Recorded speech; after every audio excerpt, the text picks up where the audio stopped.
Welcome to the final unit that I'll be teaching in this class. In this last unit, I'm going to take up two related topics, that of Indigenous people and that of racialization in Latin America and the Caribbean. I will start with Indigenous people. Indigenous peoples are our focus in this course in general. In Latin America, the history and politics of Indigenous people is particularly crucial to understanding the region. I'll then move on to the broader question of racialization. This includes Indigenous people, but my focus will be more at that point on racialization more broadly, with particular attention to the history of both Afro-descendant peoples in Latin America and Euro-descendant people. So to introduce the topic of Indigenous people, let me start with the question of what I call recognition, which is the question of what defines indigeneity. How do we recognize an indigenous group, or who is indigenous in Latin America and the Caribbean? I will begin to answer this question by telling a story. To introduce this story, I'd like you to stop this video for a second and take a look at one or both of the required videos on the Moodle.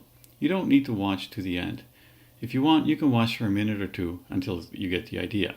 So I'll hesitate for a second and then I'll continue, assuming you've watched one or both of the videos. Okay, assuming you have seen it now, first, some questions. Where do you think the women are singing? A rough idea of where they might be? Secondly, are they indigenous or are they Afro-descendant? So in the past, I asked the world geography classes these questions as a clicker questions by giving them the options that you're seeing here on the screen. Which do you think is correct? Well, to figure this out, you should first know that the women and men in these videos are Garifuna. In the second quiz, in the part on Latin America and the Caribbean, I identified them as indigenous. Do they seem indigenous in terms of what your stereotypes of indigenous might be? As it turns out, they are also Afro-descendant. So here are the way that the students answered the question in the previous class. As you can see, most people picked Afro-descendant. Well, as it turns out, both A and C are correct. It is interesting that more people picked Afro-descendant than indigenous, although they knew this was a lecture on indigenous peoples. That is because what you are seeing in the video do not fit our stereotypes of indigenous people. Instead, they fit our stereotypes of what African descendant people might be like or be doing. So how did this come to be? And why do they identify as indigenous? Well, the Garifuna have a complicated history.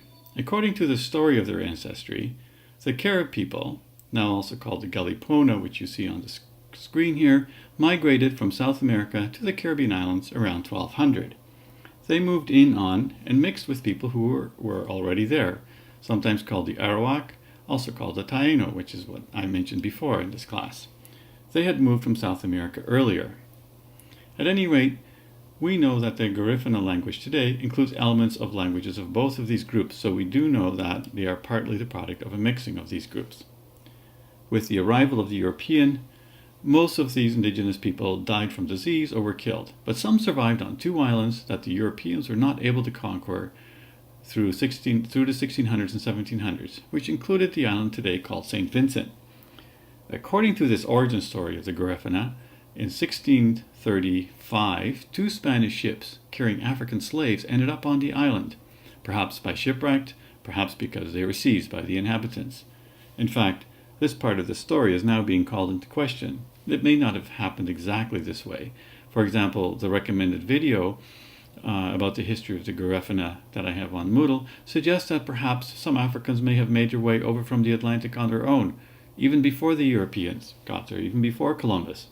In any case, what we do know is that some African people ended up joining the existing population on the island, and there they created a new culture and language that then became known initially as the Black Caribs, but later evolved into the Garifuna. Eventually, the British were able to conquer the island, and the Garifuna were taken to an island off the coast of Honduras, as you can see here on the map in 1797. They then spread to the east coast of Central America, primarily Honduras, but also Nicaragua and Belize. There they assimilated some existing groups, and also assimilated escaped slaves from places like Haiti, some other indigenous people, and so on. So today there's estimated to be perhaps 300,000 people living in Central America who identify as Garifuna, of whom about 100,000 people still speak the Garifuna language. In addition, there is a substantial Garifuna population in the US where many have migrated. They have a distinct culture that combines African elements, indigenous elements, and some European elements. For example, as I mentioned, most of the vocabulary of the Garifuna language is derived from Arawak and Carib languages, with some English, French, and other languages. The estimates I've seen is that the language is perhaps 45% Arawak, 25% Carib, and 15% French. Why French? Probably the escaped slaves from Haiti who joined them. And of course, their music is strongly African influenced. It's well known and popular in parts of Central America. So they did not think of themselves as indigenous until the 1980s, when they became involved with indigenous activists from South and Central America. In 1989, they joined an organization called the Caribbean Organization of Indigenous Peoples. And in 1992, in turn, this organization was accepted as a member of the World Council of Indigenous People. It's a UN-associated organization. For the Garifuna, their indigenous identity is not at the expense of their African identity. Their organizations are also a member of another network of Afro-descendant populations in Latin America. So some points to take away from this interesting story. Some points that are kind of more general. It's a good story for making certain points in relation to this course. First of all, it's an example of the way that the complex mixing of different people have produced distinct groups and culture, as I talked about in my lecture on the Caribbean. Second, it indicates how indigenous people are becoming highly organized nationally and internationally. I'll talk a lot more about that during the rest of this lecture. Finally, it demonstrates how the question of what is indigenous is not a simple one. So I'll move on to that question next. What is indigenous in Latin America and the Caribbean? Well, your initial answer is probably that indigenous people are those people who trace their ancestry back to living in the Americas before Columbus, that is, before the European conquest. So let me move on. But there's more to being indigenous than simply ancestry. As Elizabeth Warren, for example, discovered in the United States for those who follow US politics, or the famous Canadian author Joseph Boyden has found out here in Canada, after a huge controversy over the way he identifies as indigenous. What other meanings do you associate with indigenous? We need to keep the focus on Latin America here, which is a bit different from Canada and the United States. So the photo on the left is from the text we used to use in this class some years ago. It's more like what you might imagine an indigenous person to look like in Latin America, perhaps, more than the videos you just saw. In fact, this is one reason we dropped the text. I didn't like this kind of stereotyping. They're dressed as if they're almost Hawaiian hula girls, although maybe that's an unfair comment. The movie Avatar, which came out about 10 years ago and was immensely popular, I'm not sure if you saw it, it featured indigenous people fighting against a mining company to save a forest on another planet. And of course, a white human comes in and saves the day fighting with them. This is often the case with these sorts of stories. Again, in my view, stereotyping indigenous people as pure, living with nature, and so on. Here's some other photos of indigenous peoples that I've already mentioned. They include Morales, the president of Bolivia, protesters in Ecuador, indigenous women leaders. These are quite different images that I could come up with in terms of what indigenous people might be like. How do we know indigenous people? Overall, we know the meaning of indigeneity is broad. Indigenous people encompass diverse groups with diverse histories and cultures, some living in cities as business people and political leaders, others perhaps in forests and mountains, farming, hunting, and fishing. But at the same time, not everyone can legitimately identify as indigenous. So here is what I would say defines indigeneity if I have to define it. I'd include at least 4 characteristics. The first 3 are broader, but less crucial. So first of all, in Latin America, as I mentioned before, indigenous people trace some aspect of their ancestry to the people who lived in the Americas prior to Columbus. But this is not sufficient. Why? Because probably the majority of people in Latin America overall, and certainly in Central America, can trace some of their ancestry to pre-Columbian Americans. But most of these people would not call themselves indigenous. For example, the vast majority of people living in Mexico are considered mestizo, meaning mixed ancestry, basically, between indigenous and European people. Most would not identify with being indigenous at all. So in addition, what would we add to that? One of the things we could add is that indigenous people are usually culturally distinct, usually from the national majority, as indicated by language, food, dress, religion, and so on. In other words, being indigenous is not just about ancestry, it's also about your culture. But this can also be ambiguous. Sometimes the distinction is not strong. In some countries, indigenous people are a majority, like Bolivia, or hardly a minority, Ecuador, Peru, Guatemala. And many indigenous people do not speak indigenous languages, while the clothes we sometimes identify with being indigenous are more likely to be our stereotypes of what indigenous people are than what they usually wear. So my third criteria gets more specific, interesting, and geographical. They usually have some kind of link to a territory that they claim is indigenous territory, and along with that to a specific community or people. Most people who identify as indigenous identify with some land and territory, even if they live in cities. More than that, they often claim some kind of sovereignty over that land. That is, the right to make decisions about what happens in that territory. For example, in relation to the use of resources, whether a pipeline is allowed, mining, and so on. Since indigenous people were pushed into areas not very good for agriculture by the Spanish when they conquered the Americas, generally they often live in and claim spaces that are important for resources like forests, minerals, and so on. In addition, indigenous peoples identify with particular peoples and communities who understand their identity as tied to that land. This, in fact, was part of the reason that Canadian author Joseph Boyden was challenged by many indigenous people and groups in his claim to be indigenous. He did not identify with any particular territory or land or place or community. Instead, he just cited some indigenous ancestry as well as having spent a lot of time with indigenous peoples. This brings me to the final criteria, in fact, which is what I call recognition. First of all, a group needs to recognize themselves as indigenous, and second, they need to be recognized by others as indigenous, especially by organizations as indigenous peoples. In the end, I think this recognition is a core criteria, although that recognition in turn rests on the first three criteria, especially the third. So going back to the Garifuna, they are now indigenous by this criteria. More accurately, you could argue that they became indigenous when they began to identify as such, when they began to join indigenous networks and were recognized by these networks as indigenous. In more detail, for the Garifuna, ignore this slide for a second, we see that in terms of ancestry, to be indigenous, ancestry does not need to be 100% pre-Columbian. Let's go back here for a second. Secondly, they have a clear and distinct culture that partly derives from pre-Columbian culture in terms of language and more. Third, they have a clear connection to territory or land and a community. And finally, they have become recognized as indigenous by themselves and by indigenous organizations. So now I'm going to move to the map and to the geography of peoples who identify with and are identified as indigenous people in Latin America.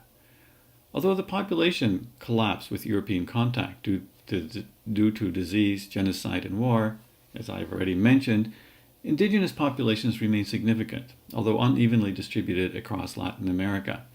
In particular, there are large populations of people identified with being indigenous in a number of areas.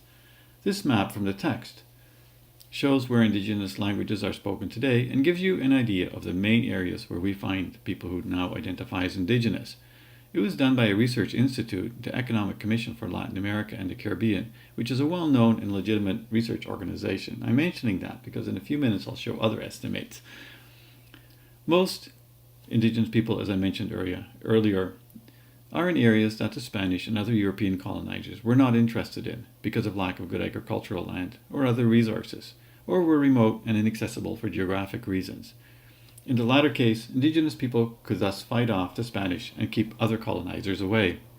These include mountains, for example, in southern Mexico, Guatemala, and the Andes Mountains in South America. They include the Amazon forests, which were hard to access and not very good for agriculture anyway. This includes not only Brazil, but also significant parts of Peru, Bolivia, and Ecuador. The Caribbean coast of Central America, which the colonizers generally considered as useless, hot, mosquito and disease-ridden place. In southern Chile and Argentina, the further southern parts of Chile and Argentina, where the Mapuche fought off the Spanish, although they were eventually defeated and incorporated into Chile in the 19th century. This is the Research Institute. This infographic gives the estimate of the percent of the population who are indigenous in different Latin America countries. Which countries have the highest percent of indigenous people? Well, according to this infographic, which is done by that Research Institute that I mentioned, sorry, I made a mistake. The previous map was from the text. This is from the Research Institute. So according to this particular map, Bolivia, Guatemala, and Peru have the highest percentages of indigenous people. Many other countries have significant presence of indigenous people, including Mexico, Chile, Nicaragua, Brazil, and others. So you do need to read this with a lot of caution, as I'm going to describe later in part 4. For example, another census in Ecuador shows that the percentage of our meridians is much higher. The percentage here, I would think, 7%, is very much a low estimate because there are many indigenous people who do not speak indigenous languages, now live in cities and so on. So I looked up some other estimates to try to compare. And this is a table I'm going to talk about later in this unit. It's based on the CIA, the American CIA's, interpretation of their national census. Their terminology is problematic, but ignore that for now. You can focus on Ecuador for a second.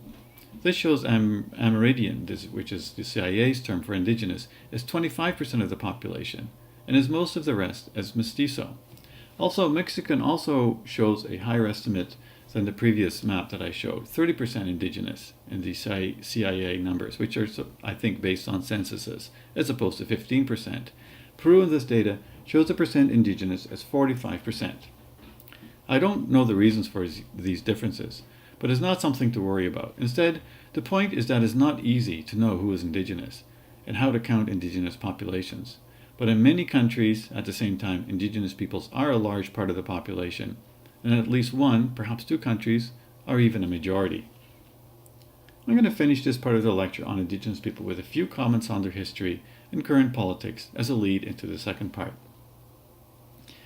Indigenous people were marginalized for many centuries. Up until about the 1980s, about the only people who paid a lot of attention to indigenous people were some anthropologists. Their cultures were often considered inferior, primitive, and strange. This would be much the same as here in Canada, where the government put indigenous people into residential schools to try to force them to modernize and assimilate until the 1970s, which we know was terribly abusive and traumatic. But in recent decades, indigenous people in Latin America and the Caribbean have formed many different networks and organizations, have been making claims to territories and control over resources, and become more visible in many ways. And although they are still often quite poor, indigeneity is now an identity that people are often proud of. As a result, the estimates of the number of indigenous people are now rising because more people are willing to identify as indigenous, which might explain some of the differences I talked about before. Indigenous people have also become highly organized at a regional and global scales in many different kinds of organizations. So as you see in this slide, many are organized around environmental issues, climate change, the effects of mining and oil extraction, protection of forests, and so on.